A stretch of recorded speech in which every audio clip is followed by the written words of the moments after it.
Buenos días, bienvenidos a su canal de Change TV by Change Americas. Como todas las semanas, estamos acá para contarles y compartir información de valor acerca de los temas que nos competen en Change Americas, como transformación organizacional, cultura, cambio, liderazgo, todos estos temas que hoy son fundamentales para lograr que tus organizaciones salgan adelante. Y es que acá en Change TV by Change Americas nos hemos tomado con mucha responsabilidad la idea es llevarles información de valor de cómo en 3, 2, 1 podemos transformar la organización. Por cierto, hoy no me acompaña mi gran amigo y colega de esta serie de transformación, David Guzmán, quien se está recuperando de un tema de salud. Desde acá, desde la distancia, te envío un gran saludo y espero que pronto vuelvas acá al estudio de grabación. Sin embargo, con David nos tomamos el tiempo de hacer una lista corta de las personas claves que nos podrían ayudar a profundizar en cada una de las 10 capacidades organizacionales que a juicio de Change Américas hay que desarrollar en los próximos años, si es que de competitividad se trata. Por eso hoy le quiero dar la bienvenida a un gran amigo, una persona que definitivamente, además que fue mi profesor, que me involucró en todos estos temas de transformación digital, es una persona apasionada de muchos temas, como se van a dar cuenta, no solo de la tecnología, sino de la vida. Démosle un gran saludo acá en Change TV by Change Américas a Gabriela Morocho. Gabriel, qué gusto saludarte. Buenos días, Ciro, a ti y a tu audiencia, y saludos también a David. Espero se recupere. Yo sé que has tenido la oportunidad, pues fuiste tú profesor de todos nosotros en la primera certificación internacional de agilidad, que luego se ha convertido eso como de verdad una espuma. Hemos tenido la oportunidad de ir a más de 14 países a acompañar procesos de transformación. Solo ayer teníamos la oportunidad de tener la gran noticia que el banco, uno de los bancos más grandes de República Dominicana, confía en nosotros para continuar por 5º año seguido nuestra escuela de liderazgo que le hemos llamado Liderazgo 4.0 y que tiene que ver con muchos de los temas que hoy nos vas a compartir. Así que realmente te quiero dar las gracias, que sea aquí públicamente, porque siento que cuando una persona de verdad desarrolla otras, como tú lo has hecho con los consultores de Change Americas, pues no solamente hay que tener el agradecimiento, sino ser recíproco. Así que ojalá podamos compartir muchos proyectos en los próximos meses y que este capítulo sirva para que muchas personas en los diferentes países puedan tomar decisiones de cómo avanzar en sus procesos de transformación organizacional. Voy a arrancar, Gabriel, como siempre, en este café Change TV, o así lo llamo yo, en conversaciones muy cercanas, muy de amistad, preguntándote, ¿cuándo llegó la transformación digital? Si hoy vamos a hablar de transformación, ¿cuándo llegó la tecnología? ¿Llegó Gabriel a la tecnología o la tecnología llegó a Gabriel? ¿Cómo arranca ese matrimonio? Gracias, Ciro. Buena pregunta. Yo desde pequeño tuve alguna inclinación por la tecnología, dado que mi padre, quien no es ingeniero, es médico, era aficionado a la tecnología. Entonces él andaba con Viper, Buscapersonas lo llamaban en esa época, tenía radio de banda ciudadana, tanto en el carro como portátil antes de que existieran los celulares. Y asimismo pudo, digamos, hacerse a un computador en esa época del 486, el 386, Intel, estamos hablando del siglo pasado y desde entonces, digamos, me dejé seducir por la tecnología, por todo su potencial y particularmente por la forma en que se manejaba la información. Entonces ya trascendió un poco el tema. Cuando tuve que decidir estudiar una carrera profesional, escogí la ingeniería de sistemas, pero hubiera preferido la ingeniería de la información. Al final del día creo que esa era como mi vocación, ¿no? Ser un ingeniero de la información. Bueno, pues sé que estuviste en la Universidad de los Andes y después, pues bueno, incluso sé que hablas 4 idiomas, de verdad, más el lenguaje de los ceros y los unos, ¿no? Porque de verdad eres una persona muy apasionada. Y te quiero arrancar por preguntar, si eres invitado a un capítulo de Change TV a hablar de transformación de negocios, ¿qué entiende Gabriela Morocho por transformación de negocios? Arranquemos como por esa primera idea. Gracias. Transformación de negocios es una transformación social. Digamos, el intercambio, el comercio, los negocios son una función social del ser humano, nos acompañará siempre. Creo que desde ahí debemos arrancar, desde lo humano, desde lo social, desde lo cultural, y por eso, digamos, tal vez la alineación muy potente que tenemos, Ciro, tu visión de Change, el equipo que tú tienes, con el que pues, he sido afortunado de poder trabajar, creemos en eso, en la construcción de una transformación social, cultural, humana, que viene acompañada y habilitada claramente por la tecnología, la gestión, los negocios, ¿no? Pero este es un proceso fundamentalmente humano. Wow, pues curiosamente te contaba previo a esta sesión que Sandra Moncada, la directora, que por cierto le mando un saludo a la directora ejecutiva de ACRIP Valle, la Asociación de Gestión Humana del Valle donde tú vives, me invitó a un congreso precisamente en las próximas semanas de gestión humana y pues adivina, el tema en cuestión es la transformación y es que pues estamos observando cómo la mayoría de las compañías hoy ya no tienen su futuro asegurado. De hecho, creo que fundamentalmente la transformación no es un proyecto, es un proceso, como lo llama el Boston Consulting Group, always on, es decir, hay que mantener la dinámica transformacional. Change Americas ha definido la transformación como un proceso de decisiones de un equipo ejecutivo en pro de sostener la competitividad organizacional. Y por eso nosotros somos unos convencidos que la transformación, al ser un proceso dinámico, pues requiere desarrollar personas, capacidades humanas, si lo quieres ver así, y capacidades organizacionales. Y una de las capacidades, pues es la transformación o la capacidad digital, lo que hoy llamamos pues la transformación digital. De eso se ha hablado mucho y hoy te voy a hacer varias preguntas polémicas. Le pregunté a mi mejor socio y confidente ChatGPT que me hiciera una lista de preguntas complejas para gente interesante como Gabriel. Así que voy a arrancar por hacerte preguntas. Bienvenido el, no sé, el bienvenido no estoy de acuerdo, pero sobre todo el bienvenido a crear información de valor para todos los que nos escuchan en las diferentes redes sociales. Voy a arrancar con la primera pregunta y es que, por cierto, no te he preguntado cuántos años llevas en el mundo de la transformación digital, porque viendo tu amplia experiencia en tu hoja de vida, en tu LinkedIn, pues sé que llevas trabajando para bancos, para sectores diversos de la economía, para la Cámara de Comercio del Valle. Es decir, yo sé, porque además fuiste mi profesor, que tienes una amplia experiencia en casi todos los sectores económicos. Pero ¿cuántos años, Gabriel? 25 años, Ciro, que yo creo que he venido construyendo una carrera, sí, alrededor de la aplicación de principios de transformación con tecnología y particularmente con temas digitales, ¿no es cierto? Pero vuelvo y digo, ¿no? Esto arranca y me alineo muy contigo desde hace mucho tiempo, ¿no?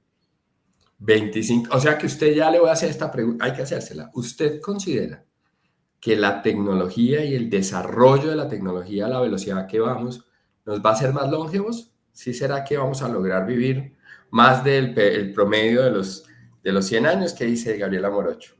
Yo creo que sí, no sé si yo particularmente lo vaya a lograr, pero creo que las siguientes generaciones sí. Pues esa es una pregunta que le quiero hacer a todos los que nos escuchan. Y es que me leí un libro, Outlife, que se lo recomiendo, Gabriel. No sé si ya lo leíste, si no, ponlo en tu lista, porque ya con 25 años de experiencia debes estar pensando si fondo de pensiones o colpensión. No, pero molestándolo acá un rato a todos y a todos Lo he los pensado oyentes. claramente, todo lo debemos pensar, Ciro, ¿eh? O sea, Eso es verdad. Gabriel, voy a arrancar con una pregunta polémica.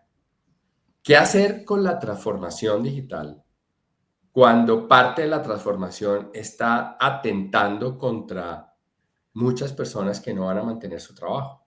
Y per se, pues yo trabajo, como lo sabes, en Change Management, pero entonces se produce esta dicotomía de hagamos que la gente se anime a automatizar procesos, creemos la cultura de la inteligencia artificial al interior de la organización, pero por otro lado, pues ya sabemos que esto va a atentar contra muchos puestos de trabajo. ¿Qué hacer ahí, Gabriel? es la gran dicotomía, el avance tecnológico versus la inclusión laboral, digamos, particularmente de trabajadores que no están suficientemente capacitados, y ahí la pregunta clave es qué capacidades necesitamos, ¿no es cierto?, para poder asumir, apropiar y transferir el valor desde lo que ellos hacen hoy en día a lo que deberían estar haciendo en el futuro con el apoyo de la tecnología y con el apoyo del tema de inteligencia artificial, digital, etcétera. Ahora bien, esas capacidades yo no las tengo del todo claras, cuáles serían si tú me las preguntaras, pero dentro de ellas muchas tienen que ver con lo tecnológico, pero otras tienen que ver con encontrar su lugar y su posición y su capacidad de transformación personal para asumir las necesidades del mercado. Es decir, que tengan por lo menos una capacidad de crecer, aprender, adaptarse, evolucionar y mantenerse vigente con capacidad productiva dentro de un mercado que claramente está evolucionando y que no puedes detener. Es decir, te montas en el bus o te montas en el bus.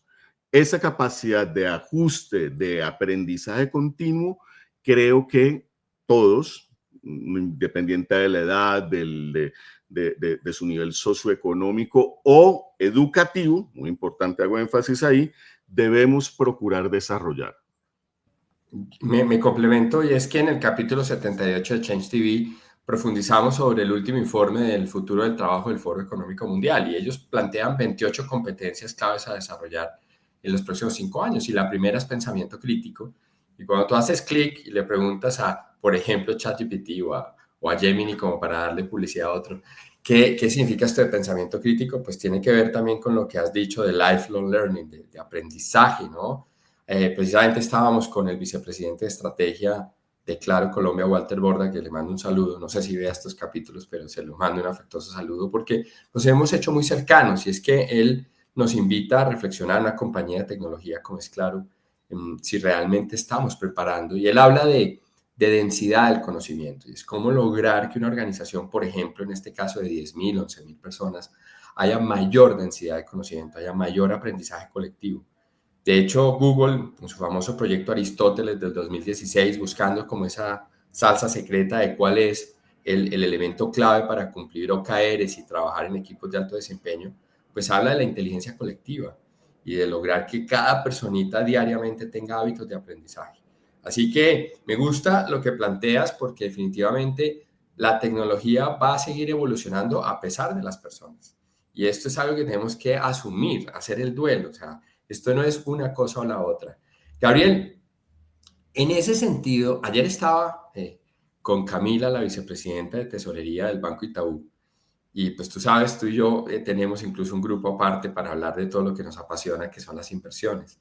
Y ayer hablábamos con ella y nos hicimos una reflexión que me suscitó despertarme hoy en el club de las 5 de la mañana.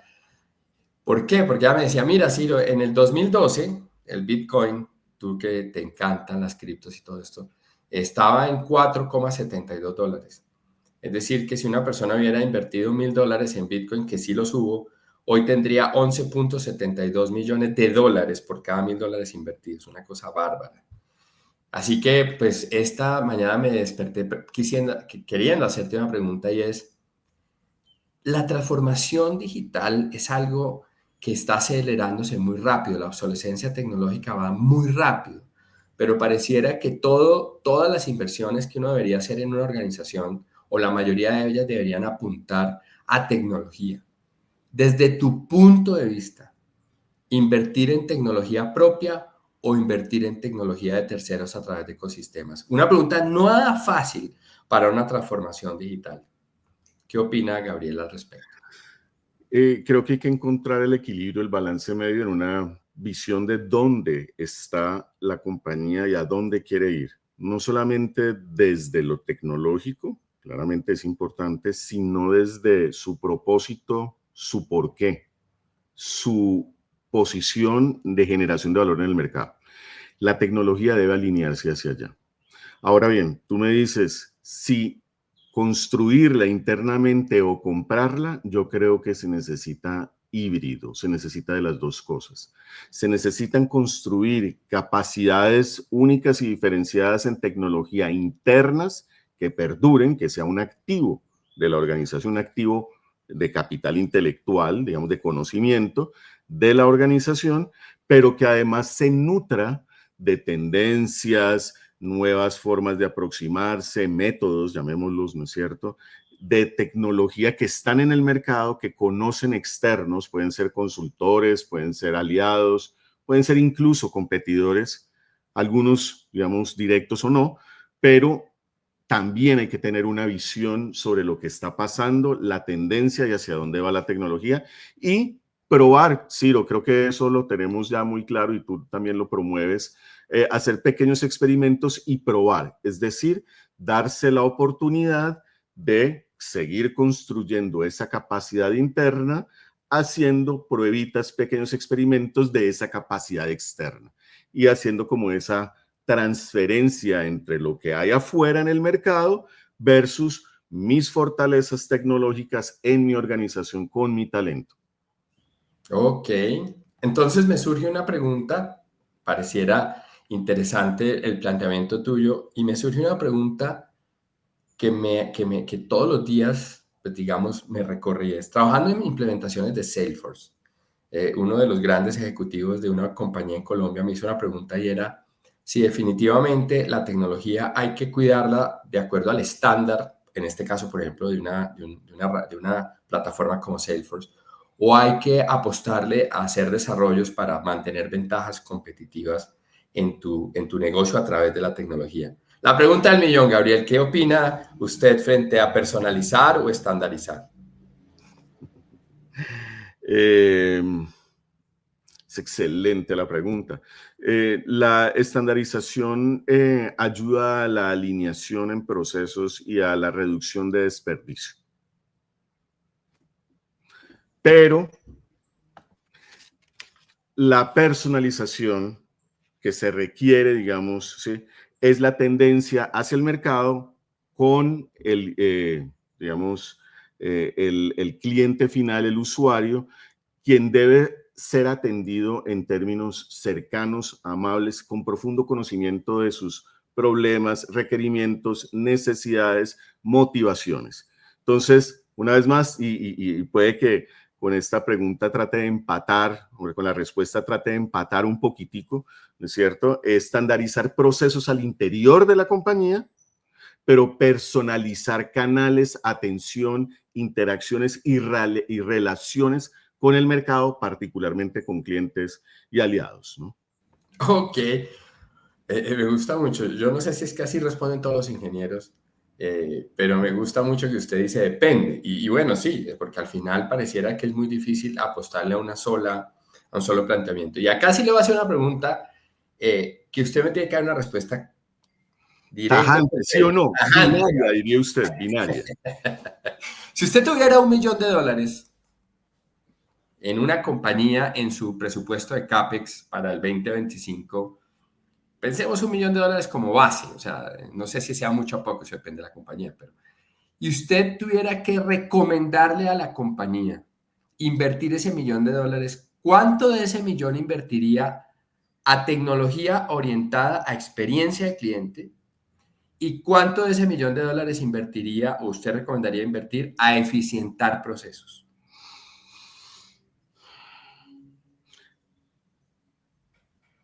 Me gusta la pregunta, no voy a decir depende, voy a decir lo que se perciba como mayor generador de valor, ¿ok? Entonces, privilegiaría primero arrancar a la experiencia del cliente, arrancar por ahí, y puede que en la experiencia del cliente, digamos, me diga en la inversión que haga en la experiencia del cliente, me diga la inversión que tengo que hacer en el back office, en producto, en mi modelo de atención, en lo que, digamos, al final del día sirve la tecnología, es para soportar esos procesos organizacionales, ¿no? Entonces, voy a dar un ejemplo como para darle contexto a esto. Si veo que mi cliente necesita, por ejemplo, mejores y mayores canales de atención, incluyendo, no sé, el WhatsApp, el correo, la llamada, etcétera. Necesito montar otros más, ¿no es cierto? Esa experiencia del cliente es la que me tiene que decir qué tecnología tengo que comprar para satisfacer esa demanda, eso que quiere. Por ejemplo, atiéndame por WhatsApp, ¿no es cierto? Entonces, derivará en unos desarrollos, en unas inversiones en el backend para poder eficientar un canal que va a entregarle valor al cliente a través de esa experiencia en este caso, ejemplo, WhatsApp, ¿no? Mire que usted, yo lo trato de poner sobre las cuerdas a todos mis invitados en Change TV y yo pues no sé si todos los que me acompañan en todo este programa de hace ya 3 años sabían esto, pero hay una regla de juego previa. Muchas personas me preguntan, Gabriel no lo hizo, pero me preguntan si hay un guión, si tenemos. No, yo les digo, no, yo quiero que conversemos realmente, genuinamente, porque esas son las conversaciones que valoramos muchas veces a la hora de compartir experiencias, FOCAPs, o como lo queramos llamar, pero también el directivo y el líder tienen que a veces asumir riesgos y posiciones. Siempre quisiéramos tener toda la información, pero eso es una utopía. Así que hay que aprender a tomar decisiones con la información que a veces tenemos. Por eso me gusta hacerte estas preguntas y te confieso, me encantó la respuesta, depende del valor. ¿Dónde está el valor? ¿Dónde está atrapado el valor, como decimos los inversionistas? Y definitivamente me convenzo mucho tu planteamiento porque hace un tiempo en la Bolsa de Valores de Colombia, uno de nuestros clientes, hacíamos una pregunta que parece fácil de contestar y es, si los recursos son limitados en materia de transformación digital, ¿en dónde invierto el dinero? ¿En corregir deudas técnicas o en generar algún tipo de ventaja competitiva en canales de atención, por ejemplo? Y la respuesta no es fácil, ¿no? No es como que venga, nos sentamos tres personajes que hemos aprendido tecnología y contestemos. Eso tiene detrás, hay que crear incluso una matriz, si lo queremos operacionalizar, un modo de pensamiento.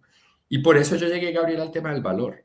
O sea, yo ya empecé a estudiar el valor por eso, porque me di cuenta que las respuestas no son tan fáciles de dar.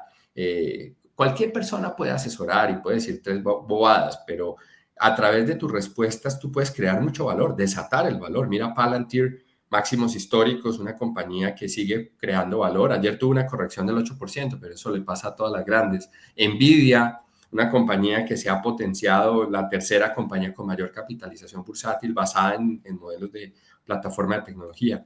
Y podría seguir diciendo. Así que estas decisiones me parece que están claves en función del valor. Yo le haría una pregunta a todos ustedes para que ahí anoten en la caja de comentarios. ¿Qué entiende por valor su compañía? Y cómo la tecnología puede desatar, detonar, provocar o por el contrario, inhibir el valor. Siguiente pregunta. Bueno, hasta aquí, Gabriel, hemos hablado, pues, preguntas que te llevan a dilemas, porque de verdad, las preguntas de transformación, si cualquier persona las respondiera, pues todo el mundo hacía transformación y era exitoso y ganaba plata en el mercado. Voy a hacerle una pregunta. El tema de ciberseguridad, esa es una pregunta difícil para usted, porque a usted esos temas le encantan, pero voy a hacer una pregunta ahí como medio compleja, y es, ¿usted cree que el tema de ciberseguridad es un tema que alguien se inventó para vender más? Es un tema que, ¿dónde está la bolita, como decimos en Colombia, el tema de la ciberseguridad? ¿Qué está pasando con eso y por qué se ha convertido hoy en un riesgo tan evidente que ya muchas empresas evidentemente se han visto afectadas? ¿Cómo está ese tema? A ver, yo no soy un experto en seguridad, tengo que arrancar reconociendo esto, pero creo que es muy importante. Eh, y, y lo veo desde la perspectiva humana más que la técnica, Ciro, y aquí es tal vez donde tenemos eh, esta, esta necesidad de entendernos muy bien como humanos, ¿no es cierto? Y que no, el problema no es la ciberseguridad, el problema son los valores que han llevado a ciertos individuos a querer atentar contra otros individuos, ¿no es cierto? Y particularmente pues en el espacio cibernético o el Internet o como queramos llamarlo, ¿no es cierto? O sea que el problema debería tratarse a escala humana y no necesariamente tecnológica. Vuelvo una vez más a los temas de educación y de formación que, digamos, están dentro de lo social y lo cultural de los seres humanos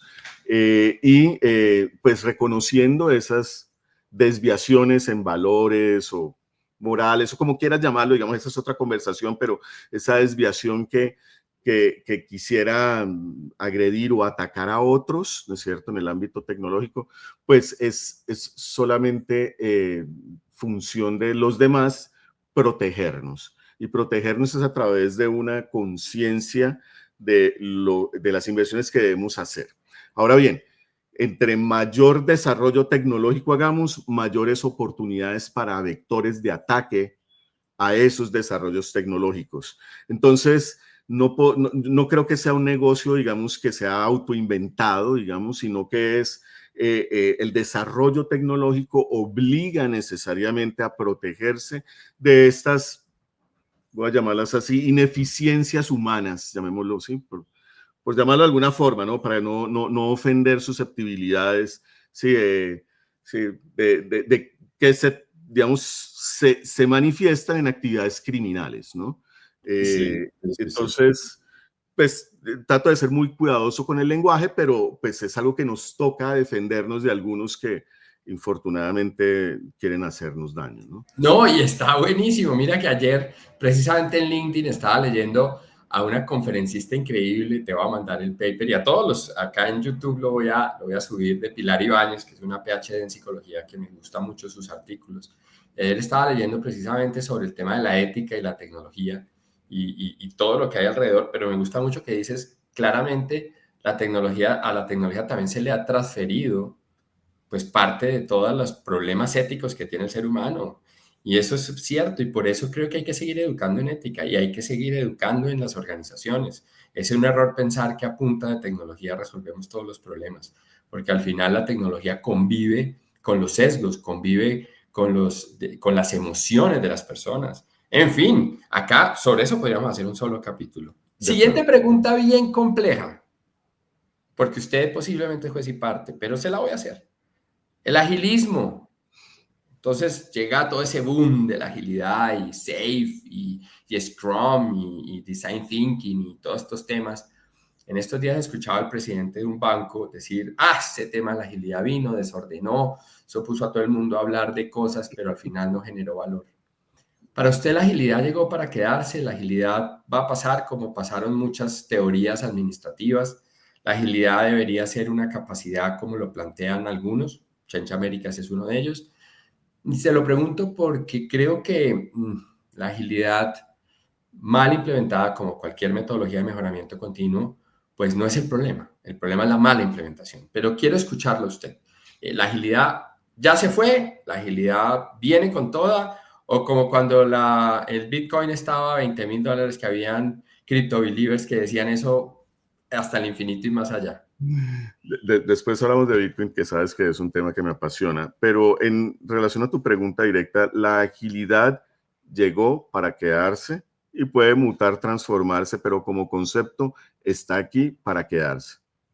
Los principios ágiles, los que fueron de alguna forma expuestos en ese manifiesto para que las personas vayan y lo busquen, por favor, el manifiesto ágil, es un documento corto que da, digamos, las líneas de pensamiento, que es lo que quiero rescatar, Ciro, eso quedó. Eso vino para quedarse. Es una forma de pensar, de vivir, de actuar. No es necesariamente digamos, una metodología. Yo creo que es un marco de acción que tiene unos sabores, unas aplicaciones. Scrum será una, Kanban será otra, Escalado será en Safe. O sea, tiene diferentes variedades, pero es una filosofía, es una forma de pensar, es una forma de actuar y eso llegó para quedarse.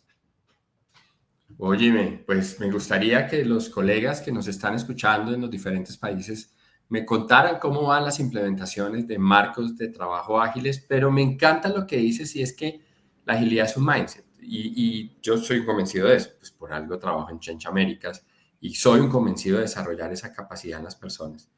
Voy a hacerte una pregunta que me surge a raíz de escuchar a Freddy Vega. Tú sabes que para mí Freddy Vega y pues el co-founder de Platzi es una persona que creo que ha creado una comunidad interesante, es un tipo que plantea hipótesis y pues no todo estoy de acuerdo con lo que él dice, pero hay muchas cosas que él dice de una manera que a mí me gustan y a su comunidad de millennials y centennials les encanta.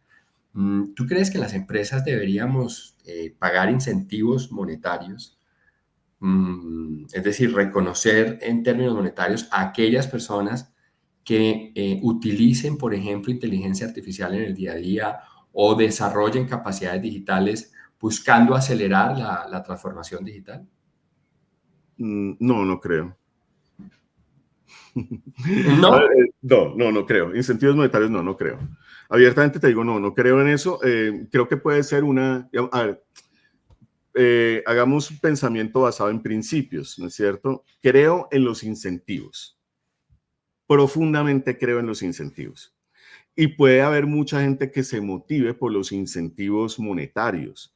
Pero hay otros que, por ejemplo, tú, Ciro, yo también, nos movemos por los incentivos académicos. Puede que además pensemos otros, ¿no es cierto?, de reconocimiento, ¿no?, para aquellos líderes de opinión, empresariales o no, influencers, donde yo, por ejemplo, ubicaría como líder a Freddy Vega, ¿no es cierto? Entonces puede haber otros incentivos aparte de los monetarios. Por eso digo tajantemente no, pero sí creo en los incentivos. Entonces ¿cómo le pagas tú a una persona que trabajando para ti está creciendo en sus capacidades de inteligencia artificial y en general, digamos, de dominio y uso, aplicación, adopción de nuevas tecnologías? Está bien, pero creo que también tiene que nacer de la persona como un incentivo personal, de crecimiento y desarrollo profesional. Yo lo pongo ahí con preguntas bien interesantes. Yo estoy convencido que los incentivos crean cultura. Pues es más, es decir, por eso nosotros nos hemos dedicado a estudiar el fenómeno de la cultura. Y digamos la verdad, la zanahoria y el garrote son fundamentalmente creadores de comportamiento. Y por ser el hecho de promover, digamos, a través de los incentivos, nuevos comportamientos, como por ejemplo el uso de la inteligencia artificial. Y es que escuchando a Luis Alberto Botero, presidente de la Alianza TIM, desde el año 2010, hace 14 años, en un podcast encantador que se lo recomiendo a todos que lo busquen por internet. Él dice que él arrancó hace 2 años su historia con Platzi certificando, digamos, a todo su equipo de vicepresidentes y gerentes en inteligencia artificial generativa y que él fue el primero que se lanzó al agua y hoy en día, pues Alianza Team, de acuerdo a su información, pues es una plataforma que más que vender aceites ha cambiado o está cambiando la manera de hacer negocios en el sector donde ellos compiten. Con esa idea planteada, ¿usted considera que el presidente de una compañía debería hoy estar certificándose en inteligencia artificial generativa? ¿Debería ser la primera persona que comprenda el concepto y el análisis funcional de las inteligencias artificiales? ¿O eso es un tema para por allá las áreas de soporte, tecnología? ¿Cómo ves, Gabriel, el rol del CEO con todo esto que está pasando en términos de inteligencia artificial? No, el primero de los usuarios debería ser, o por lo menos el primero de los convencidos. Soy un firme creyente en que el liderazgo tiene que probar los beneficios y también, ¿por qué no?, también algunos perjuicios que pueda traer la tecnología, y tiene que ser el primer tecnoentusiasta, no se me salió ahí porque sí tiene que tener la suficiente capacidad para poder entender en dónde encaja la tecnología y particularmente la inteligencia artificial dentro de la visión y la estrategia que plantea para el resto de su organización. No es algo que deba dejárselo a alguien en el departamento de sistemas, digo no porque no sea el tema de ellos, sí, definitivamente sí lo es, sino porque, una vez más, es un instrumento muy importante para generar valor, bien sea optimizando y, llamémoslo así, disminuyendo el desperdicio, incrementando productividad, eficientando costos, etcétera, o en labores creativas o de desarrollo, digamos, de producto, incluso de servicio también, ¿no? Entonces, creo que es el primer defensor, o debería ser el primer defensor de por lo menos aprender sobre las nuevas tecnologías. Yo no sé si sea necesariamente el primer defensor de aplicarlas, porque es donde tiene que aplicar su criterio, donde tiene que usar este pensamiento crítico que tú llamas, para poder determinar en dónde está el valor para su organización. Pero que tiene que saber, tiene que explorar, tiene que aprender de eso, no tengo absolutamente ninguna duda de ser el primero. Yo creo y estoy convencido de lo que tú dices, y es que el presidente de una compañía al final es el orquestador. Y si el orquestador no tiene, digamos, su mindset, digamos, invadido por todas estas ideas, pues simplemente no se implementa. A mí esa idea de que las transformaciones son bottom-up, pues me parece que son románticas, pero realmente, digamos la verdad, las transformaciones son top-down. O sea, las decisiones de negocio y estratégicas las se toman de arriba hacia abajo. Y por eso me parece que la junta directiva de una compañía, el gobierno corporativo de una empresa, necesita generar inteligencia colectiva alrededor de estos temas. Voy cerrando con un par de ideas pues yo tengo muchas preguntas para ti. Tengo que confesar que a mí este tema, yo no soy experto en transformación digital, por eso también acudo por mi propia lógica a gente experta como tú. Y definitivamente, pues en este tema de la transformación digital, sí he tenido presidentes de empresas que me preguntan, Ciro, ¿por dónde arrancar a estudiar? Entonces, en esta sección de Change TV te voy a hacer una propuesta y es, imagínate que vamos a entrar a la Universidad de la Vida y vamos a estudiar de lunes a domingo, ¿ok? Entonces, me vas a decir, si yo quisiera mejorar mis habilidades en transformación digital como ejecutivo, pensemos que las personas que escuchan Change TV generalmente son ejecutivos de empresas. Puede que sea una startup, una pyme, pero generalmente son compañías medianas y grandes en más o menos 22 países que hemos podido detectar, escuchan a Change TV. Entonces, si fuéramos a la Universidad de la Vida, el lunes, acuérdate que el domingo nos queremos graduar en capacidad digital. Esa es como la hipótesis. ¿Por dónde arrancar a estudiar el lunes? Imagínate que no soy ingeniero de sistemas, soy una persona como, en este caso, economista o administrador o gestión humana.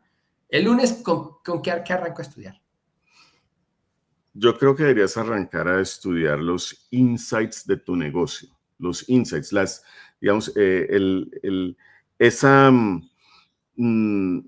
ese modelo que tiene tu organización, que está inspirado en sus líderes, en su cultura, en sus servicios, en los segmentos que atiende, etcétera. ¿Cuáles son esos insights poderosos que tienes de tu empresa? Y esto son cosas muy conceptuales y a veces etéreas, pero, por ejemplo, un insight puede ser, yo soy el tipo de empresa que hago lo que tenga que hacer por mis clientes. Soy incondicional con mis clientes. Eso es un insight del cual nace, digamos, una característica organizacional que transforma mercado, que tiene impacto en el mercado, y ya iremos hacia el martes, miércoles, jueves, pero nacemos a partir de un insight que describe potentemente quién soy y mi relación con el mercado. Eso es lo importante, ¿no? ¿Quién soy y mi relación con el mercado? Ese es el primer insight. Usted Esta capacidad como de verse hacia adentro, ¿no? Ok. Alexander Osterwalder en el 2010 desarrolla toda esta filosofía en Strategizer de pensamiento visual y lanza estas ideas de los Canvas como el del modelo de negocio que a mí me ha encantado. Sí. Es una de mis herramientas favoritas hoy en día. ¿Crees que, por ejemplo, ese tipo de herramientas ayudarían mucho a hacer De acuerdo. insights? Sí. Ok. Entonces aquí voy anotando en mis... Y es que no quisiera aterrizarlo. Tú sabes que yo tan soy un fan de Osterwalder y el Business Model Canvas, y que no quisiera como acotarlo exclusivamente ahí, ¿no es cierto? Porque hay diferentes herramientas que permiten entenderse a uno, digamos, como organización y su relación con el mercado para agregar valor, siempre en perspectiva de entregar valor, ¿no es cierto? O de aumentarlo o de incrementar la capacidad de entrega de valor. Sí, pero no quisiera decir que es la única herramienta, tienes una caja de herramientas y el Business Model Canvas es uno de ellos para levantar esos insights. Sí. Y ahí sabes algo que me ha gustado mucho. Yo no era así, tengo que confesarte. Pero empecé, por ejemplo, a conversar y a tener reuniones con mis competidores, por ejemplo. Yo no era así, yo era como una islita, como que me sentía dueño de la verdad, la cosa más ridícula del mundo, pero hay que vivir la vida para entender eso. Y hoy, por ejemplo, me llamó el presidente de Olivia, que es una compañía que nos compite, una compañía argentina, y el tipo es un tipazo, queridísimo, y me llamó y me dijo, Ciro, yo compito contigo, te he ganado negocio y tú me ganas, yo quisiera conversar contigo. Y fue una llamada como que dije, wow, esto es una oportunidad de aprender de otros, de entender otros modelos de negocio, de entender cómo son los insights de otro consultor que también compite y que también seguramente hace cosas muy buenas. Hace un par de días... Perdón, te interrumpo, yo quisiera Dale. de pronto que le demos fuerza a ese concepto que dice Simon Sinek en el juego infinito, el rival digno. No es un competidor, es un rival digno con el cual crezco también, ¿no es cierto? Que me ayuda a ser mejor, es un rival digno.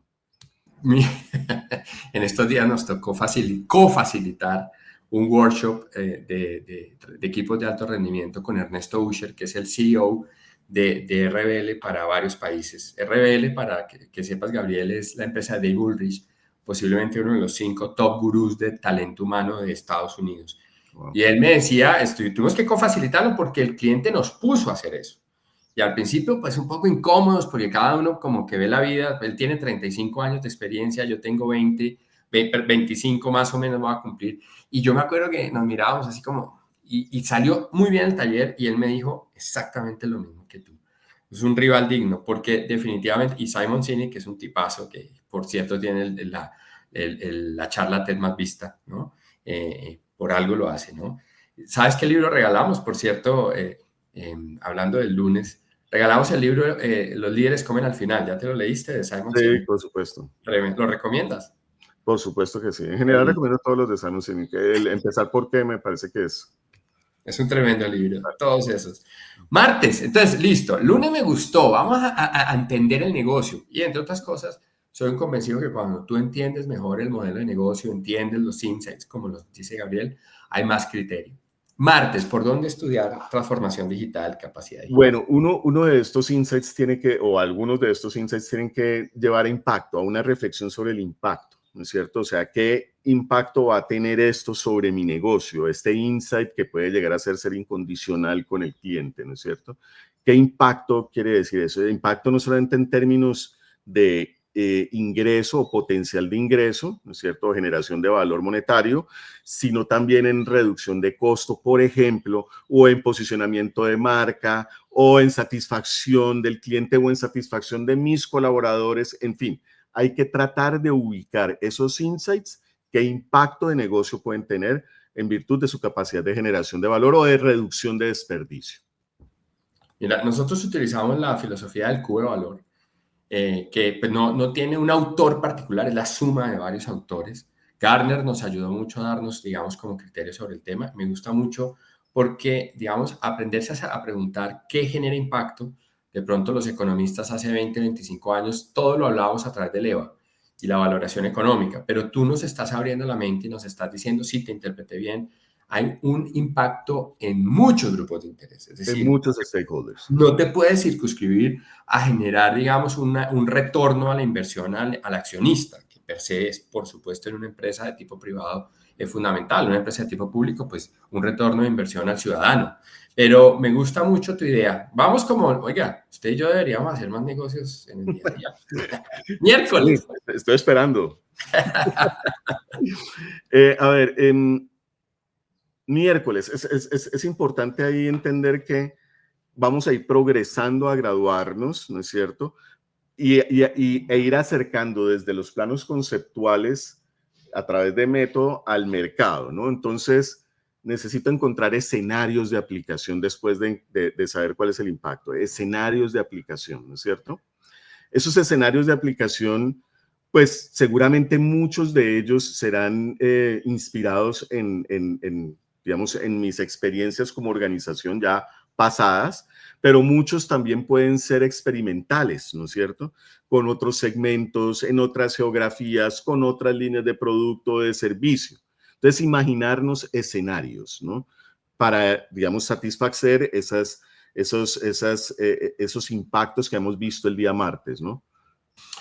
A ver, ayúdame a entender algo. Un escenario de aplicación podría ser, por ejemplo, hacer un prototipo o una solución mínimo viable de un canal digital. ¿A eso te refieres? O ayúdame a entender un No, ejemplo. no hasta allá, pero sí determinar por lo menos problema, segmento y un esbozo de solución, pero sobre todo problema y segmento.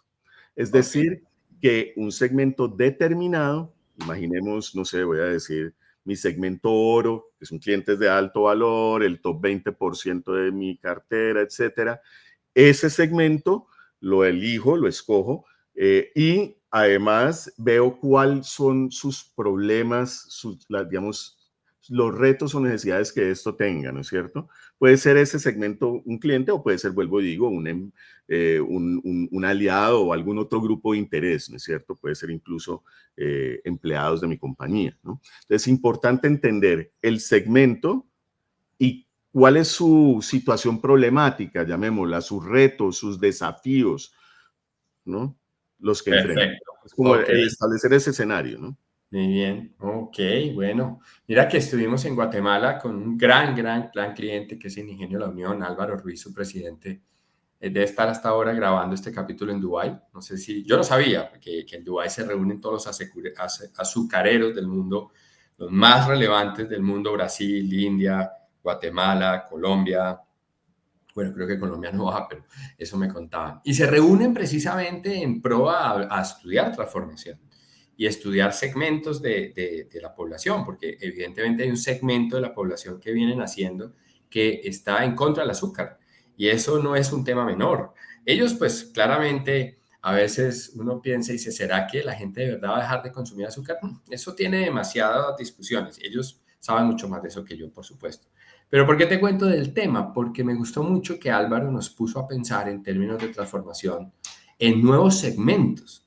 Entonces, Gabriel, cuando me tocas el miércoles y hablar de identificar, por ejemplo, un segmento de personas, sería muy interesante preguntarse, no clientes, por ejemplo.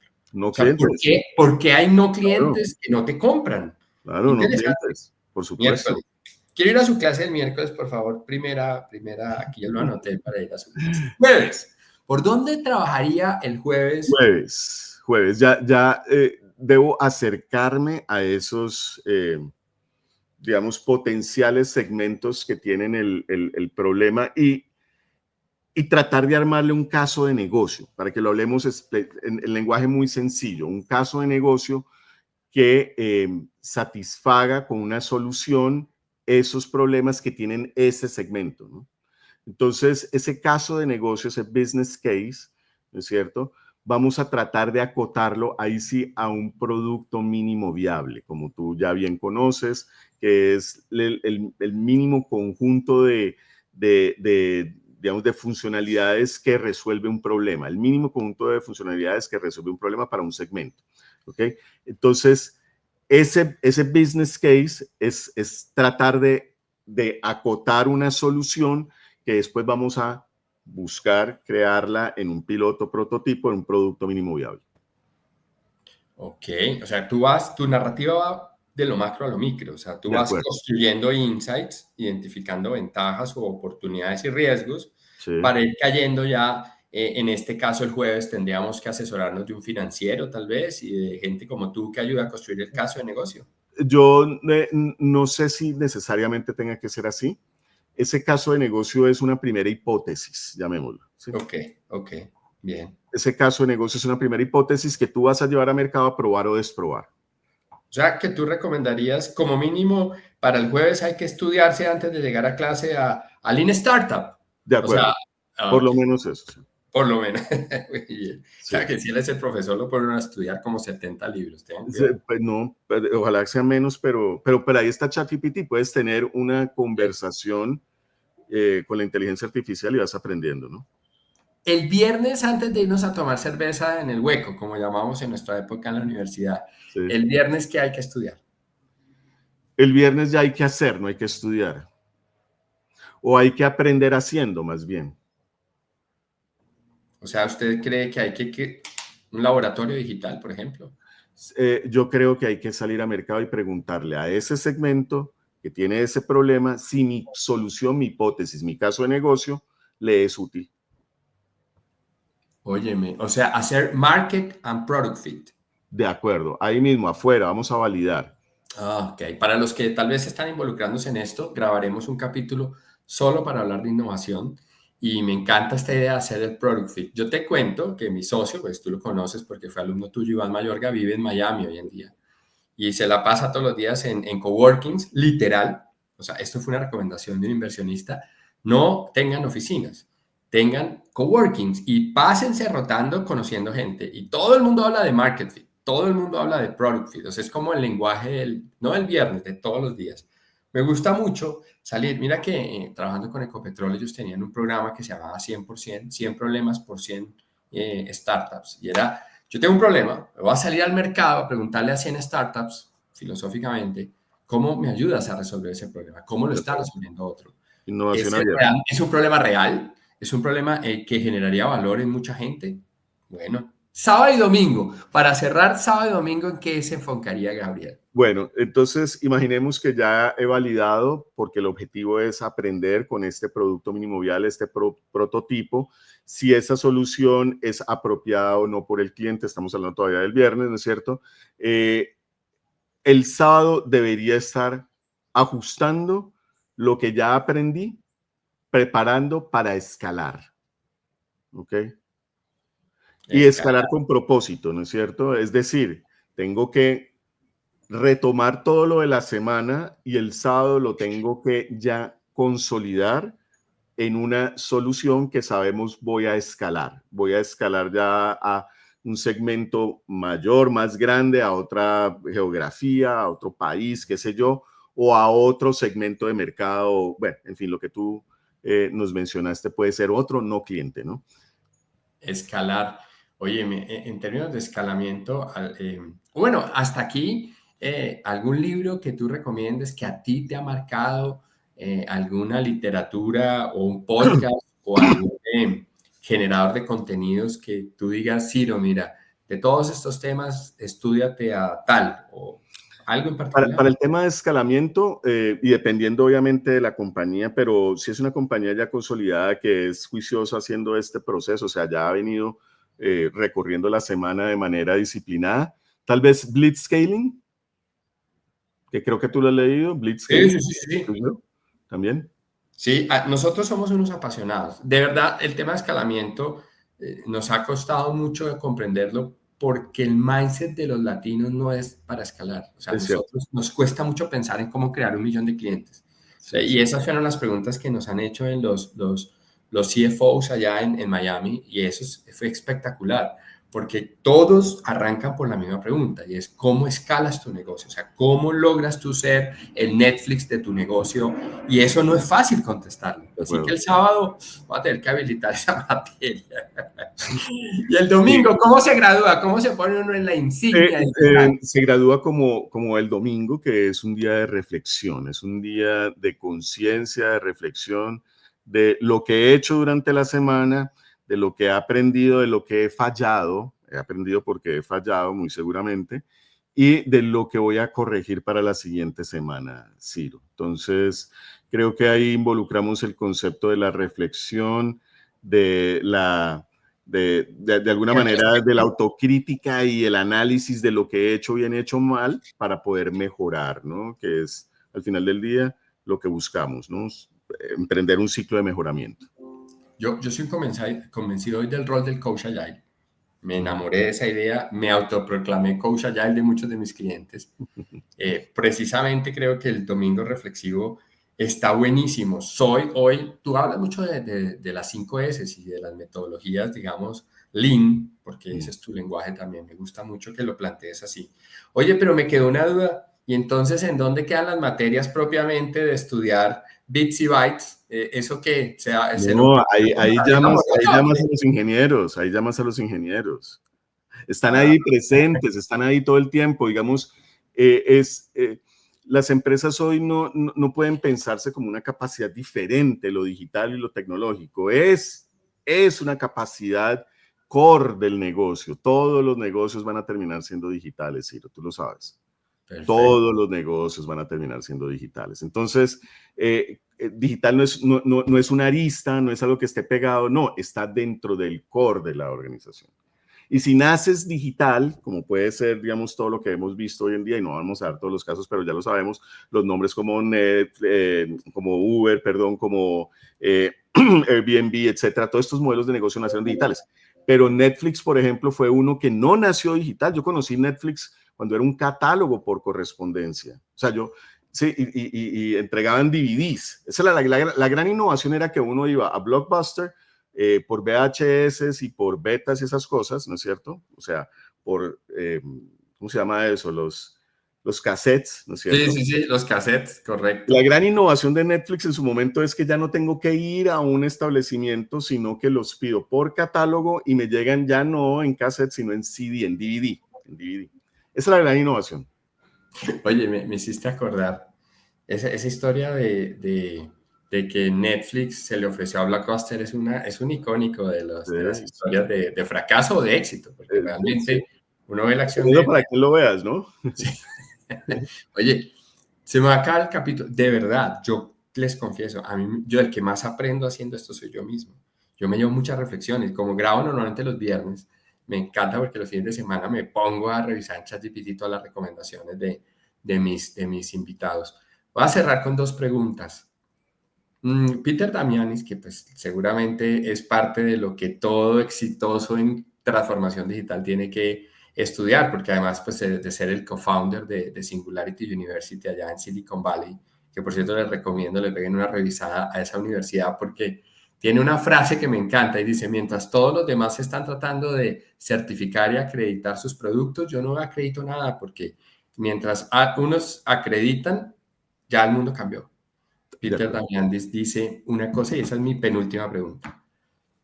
¿Tú ves el futuro y ves lo que está pasando con la transformación digital? ¿Ves un futuro lleno de abundancia o ves un futuro lleno de cyborgs y un futuro con muchas restricciones? ¿Qué piensa Gabriel? No, yo soy positivo, o sea, soy un optimista, un tecno-optimista, y pues veo que vamos a vivir un mundo de abundancia. Además, porque creo que, y aquí ya meto, perdón, mi mi otra gran convicción, que es el Bitcoin. Creo que va a mover, sí, va a mover al mundo hacia un nuevo modelo monetario que es deflacionario, donde vamos a vivir todos en abundancia. Eh, porque va a ser deflacionario, las cosas van a ser más baratas, ¿no? En lugar de ser más caras, van a ser más baratas, y en lugar de ser más escasas o difíciles de acceder a ellas, van a ser más baratas y abundantes. Creo que la tecnología va a proveer todo eso, y creo que vamos a vivir en un mundo donde bien utilizada la tecnología nos va a servir, nos va a servir. Tiene riesgos, claramente. Hay muchas cosas que tenemos que descubrir. Habrá grandes preguntas por resolver, muy seguramente, pero creo que en la suma de cosas es positiva, ¿no? Creo que vamos a vivir mucho mejor, en abundancia, con muchísimo bienestar. Es lo que creo. ¿Cómo la pasaste? Me encanta, Ciro, hablar contigo, y que me hagas pensar a mí también. Yo también aprendo cuando tú cuestionas digamos, a tu entrevista, en este caso a mí. Te agradezco por esa oportunidad de poderme darle esta ventana hacia el pensamiento, ¿no? Hacia la conversación inteligente y aristotélica. Me encanta. Muchísimas gracias por eso, Ciro, muy amable. Pues aquí viene la última pregunta, pero le quiero hacer a todos ustedes también esa pregunta. Y es, Gabriel, yo tengo una niña de 13 años y definitivamente todos los días me pregunto cuál debería ser el consejo. Y te lo quiero hacer a ti, la pregunta. Y es, si tú tuvieras bueno, tú tienes también que pensar en esos temas con Martín, pero ¿qué le recomendarías a una niña de 13 años que tiene todavía el mundo por delante?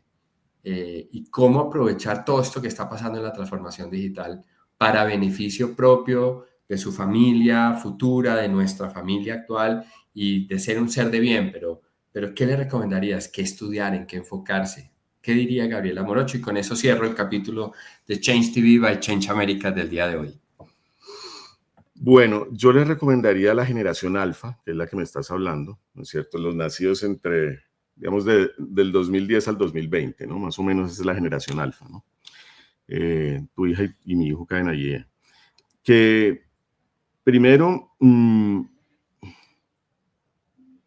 empezaran a pensar desde los principios básicos, ¿no es cierto? Porque es ahí donde va a salvarse todo, donde tú piensas desde los principios fundamentales, vas a la raíz de los problemas, de las situaciones, de las circunstancias, podrás plantearte muchas soluciones, y lo demás pues son herramientas, son métodos, son tecnologías que te van a ayudar con la solución, pero tienes que poder pensar desde los principios fundamentales. Eso es lo primero. Lo segundo, creo que tienes que prepararte para la vida, y prepararse para la vida no es necesariamente ir al colegio y aprender, digamos, de temas académicos. Tiene que ver mucho con, sobre todo, pulir tus habilidades para trabajar y para disfrutar en sociedad, en comunidad, en equipo, en compañía, en familia. Somos seres sociales, y creo que ahí, digamos, es también una fuente de desarrollo personal y comunitario el poder intercambiar entre todos y cooperar y competir también y trabajar en sociedad. O sea, creo que eso son habilidades como, no sé, fundamentales, ¿no? Comunicacionales, de presentación, de negociación, de gestión incluso de los sentimientos propios, ¿no? O sea, trabajar en las habilidades blandas, que ustedes son los expertos en esto también.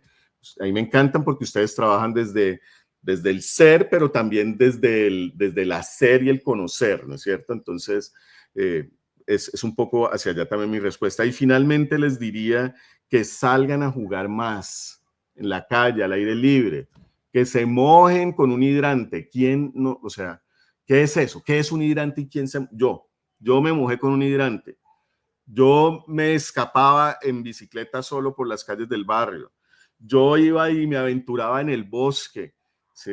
Creo que los niños tienen que salir y hay un gran reto ahí porque nuestra vida está inundada de pantallas y la experiencia para los niños, para los jóvenes, debería ser formativa en el mundo real, en el mundo físico, donde hay interacciones no solamente entre humanos, sino, digamos, de 3D, no en pantalla, sino también con otros seres naturales, ¿no es cierto? Llámenlo, no sé, los animalitos, por ejemplo, las plantas o qué sé yo, ¿no? Entonces, creo que recomendaría también salir y crear una vida en el mundo real, más allá de las pantallas. Es un gran desafío.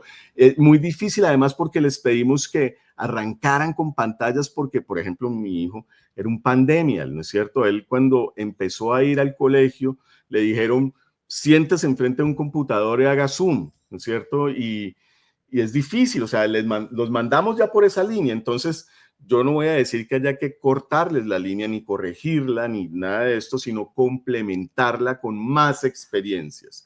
Y esas experiencias ojalá que fueran del mundo real. Saca a tu niña, ven, visita. Pues viene un experto de transformación digital invitándonos al mundo físico y me encanta tu respuesta. Por eso auspicio mucho cuando mi hija hace equitación, juega voleibol, es scout. Yo soy un convencido del mundo físico y de las relaciones humanas, sentirlas, tocarlas y que no todo sea a través de un avatar. Pues un capítulo más de Change TV. ¿Qué le preguntaría a un experto como Gabriel? ¿Qué otras dudas o inquietudes les quedaron que no tuvimos la oportunidad de navegar en este capítulo? Por favor, escriban acá en la caja de comentarios que Gabriel perfectamente les puede contestar. Gran amigo, profesor, consultor, gran inversionista. Te pone a pensar todos los días.